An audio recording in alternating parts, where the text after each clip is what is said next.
Hey guys, so we don't really have too much to talk about in this video, but I am going to go over some stuff that's gone on with bus 23 and the potential replacement for 594. There's two that may be coming in. So, oh, there's a cat over there. I don't know if you can see it. Right there. But anyways, as you can see, 23 does not bear a name anymore on the side. You can see this is not vinyl. This is not black spray paint that was over it. That is where the original yellow paint came off with the pressure washer that I used. So that's unfortunate, but it needed redone anyways because, well, you can see the rivets, paint stripped off the rivets here, and accidentally hit some of the rub rails too. And I mean, it all just needed redone anyways. You can see down through here on the rub rails, it's could use touched up, and those LEDs look good. But yeah, so only the word schools was kind of a pain to get off. As you could see, Barber and County was okay. Over here, we'll go on the other side and see how it looks. That's all I did with the pressure washer. I didn't wash the bus or anything because no need to this time of year. But you can see some of the paint came off around the word schools, and right there below it, I think that was from where I took the initial spray paint off. But yeah, there were some areas that just needed new paint around here anyways, so I figured might as well just go ahead and take it all off. Here's a piece of vinyl. No, it's vinyl.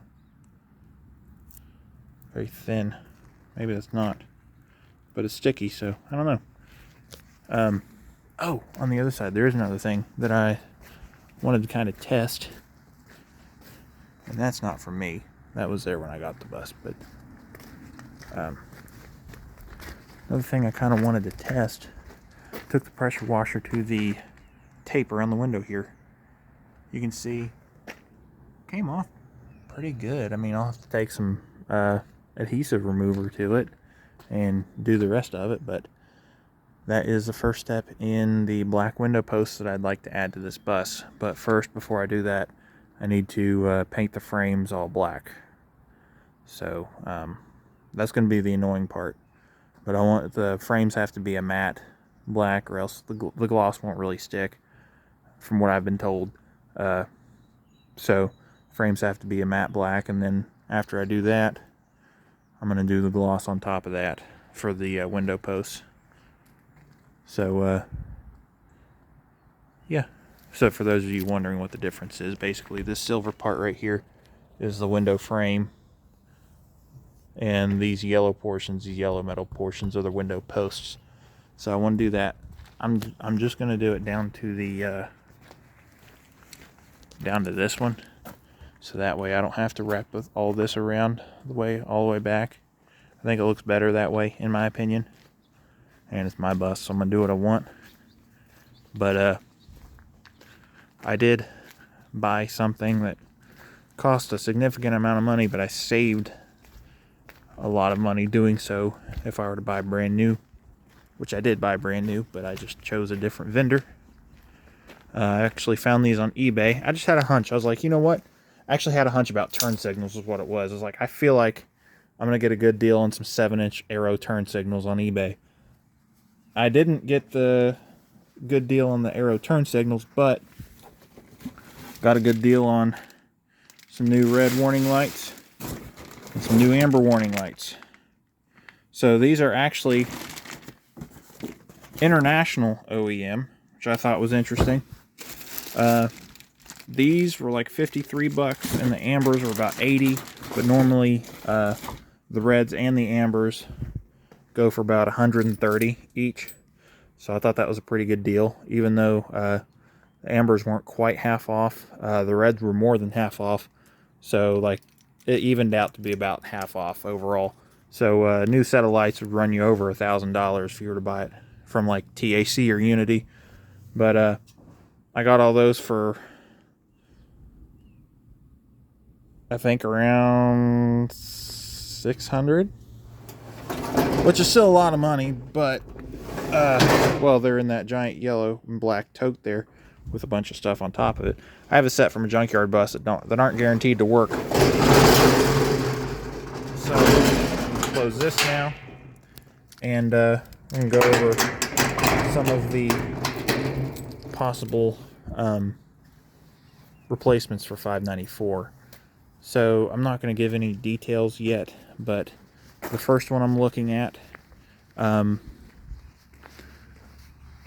went to go inspect it a couple days ago. Today's Monday. I went to go look at it on Saturday.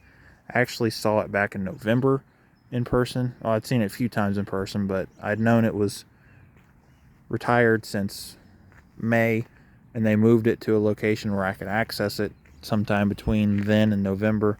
And so I was there, and I just happened to be there in November, and I got some pictures of it. Not good ones because the light wasn't that great. It was kind of early in the morning and the sun was shining pretty good, but I had no idea when they were going to sell it, so I didn't really look at it too closely. So I went up Saturday to go look at it, and let's just say if the price is right, I think I'm going to go for it.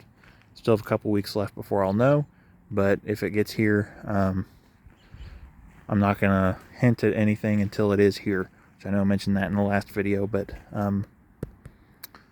that is basically where that one's at. Another one, another enthusiast tagged me in. I'll go ahead and shout him out. Bus Guy 790. Saw a Facebook post of some buses that are about an hour from me for sale from a church, and basically they've been sitting since 2017. It was 2 early 90s Bluebird Internationals and a gray Bluebird S1800.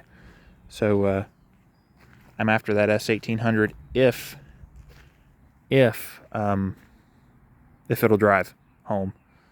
If it's not running and driving, then that's a no-go. Also, if it's in like terrible shape, I'm not going to buy it. As cool as it would be to have. I've had one bus that was in bad shape and couldn't really do much with it, so don't really need two. But I am looking forward to seeing how that goes. I left the guy a voicemail. Haven't heard back yet.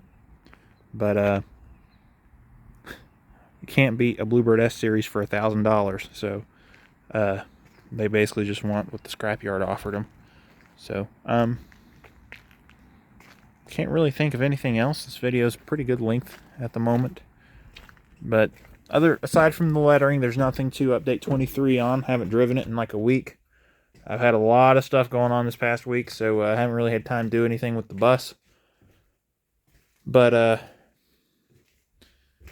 good stuff is coming. You know, 594 is going to be getting a replacement eventually. I may just do a whole other video about some stuff that's going on. I'm not going to go into too much detail in the video or here, but basically why I don't come out to the bus as much as I used to. Well, I don't really do anything with it. A big part of it is just the season. Can't really do a whole lot in the winter. I was planning on putting the seats in over the winter, but couldn't get the frames painted in time. And then my truck broke down and couldn't get it fixed for a couple months just because I haven't had time. And now it's fixed. It's actually sitting up there, so we'll go ahead and drive up there, and then I guess we'll cut this video off. But get a good start for you and that out. I have a couple videos coming up that are driving videos of this bus. I think you guys will enjoy.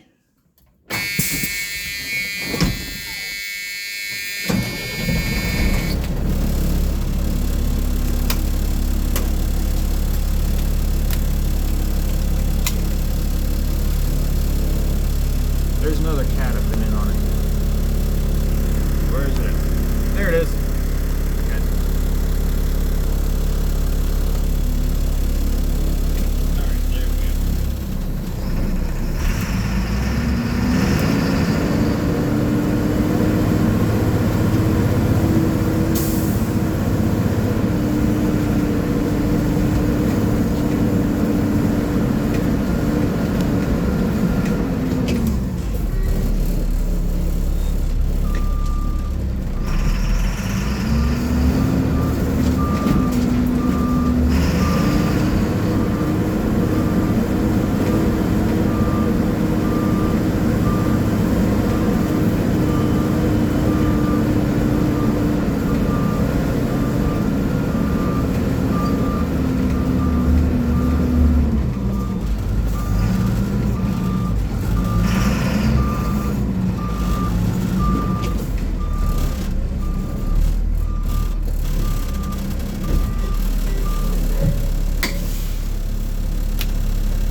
now I'll thump the brakes down. Basically, I want to go over kind of the whole replacement for 594 thing again. I'm not super worried about whether or not I get the buses or one of the buses, but so whenever that deal is over, I'll let you guys know basically what's going on, whether I get it or not, since I have kind of teased it a little bit. But it's something I've wanted for a long time, and basically it's what I meant to buy instead of 23. Not this specific bus, but, you know, this kind of bus. But it's just, I couldn't pass 23 up, and I'm glad I didn't. This has been a wonderful bus for me, and it's not going anywhere anytime soon. So I'm not selling 23. Let's see, the Bluebird S Series, the only reason I'm telling you about it and what it is because where it's only $1,000, I don't think it's going to last that long. Somebody's going to buy it, whether it's me or not. Like I said, I left a voicemail for the guy, and if he doesn't get back to me, maybe I'll leave him another voicemail and just say, like, hey, like sometime tomorrow I'll be like, hey, I am still very interested in coming to see this thing. Please give me a call back or whatever. But basically the deal on that is it's owned by a church. One guy posted it, but another guy is responsible for getting them sold. Another guy's the contact. Basically, this guy's selling it for the church, and the guy that listed on Facebook, I guess he goes to the church, and the guy selling it is a deacon at a church. So yeah, it's kind of a mess, but we'll see how it goes.